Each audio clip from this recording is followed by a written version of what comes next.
Hello YouTubers.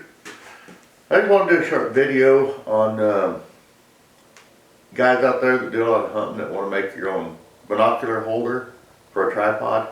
I mean, you can buy these things, but I like to tinker, so I thought I'll try to make my own. So came up with a little deal. But anyway, my setup, about 20 bucks roughly. At 3 o'clock in the morning I couldn't sleep. So, drank coffee, got up, came out here and started tinkering with this because I was sitting there laying there trying to sleep, and I'm like, how can I fix that? And it came to me, and so I got up and did it before I forgot. The only way I don't have my teeth in, so sorry.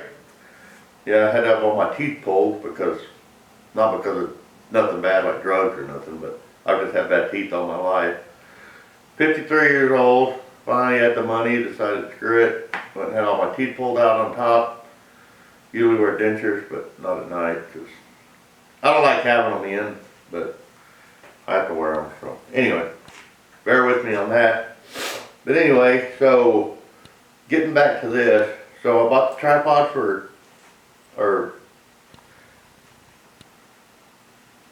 my training. I bought this for 10 bucks at a yard sale, and I bought these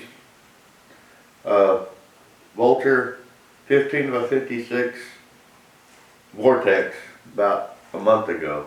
Absolutely love these things. For the money, I know Swarovski is awesome.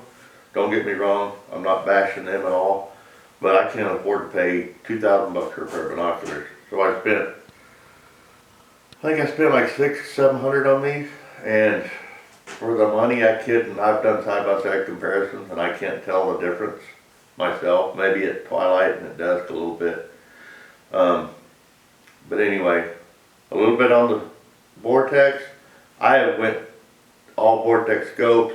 I have 2 pair of binoculars. I have a pair of 8x32s. 8x28s. I have these 15 by 56s, and I just bought me a 20 by 60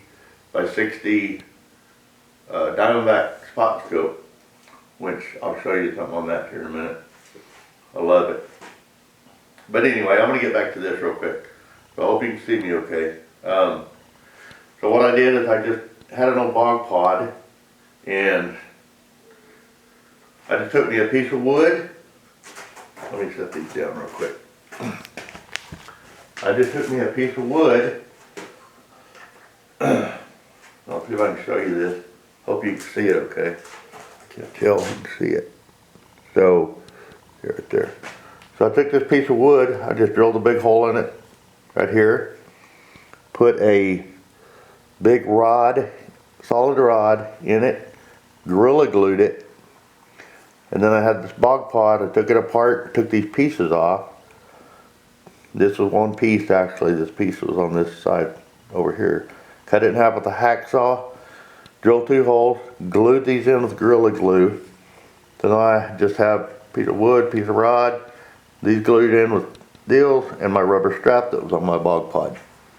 So, and this tripod has a big hole in it here with a set screw. Came like that. So what I did is I got this, set it down in there, set your set screw, put your binoculars on there, boom, same way, pull this down, and you're set. You're ready to go glass. So, I've never used this actually, but I know it's going to work fine. So yeah, and just sit there and works good.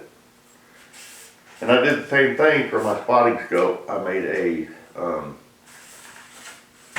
same type of deal.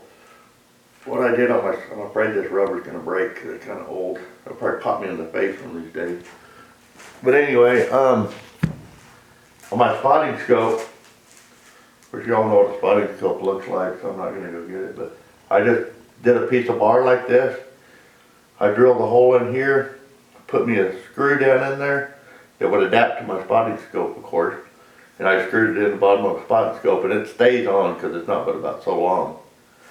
And then if I don't want my spotting scope, I just take this off, try to get my spotting scope, set it down, crank it down and voila, there we have it. But yeah. So, if you want any, maybe that'll help you all do it yourself instead of buying it. But anyway, I will catch y'all later.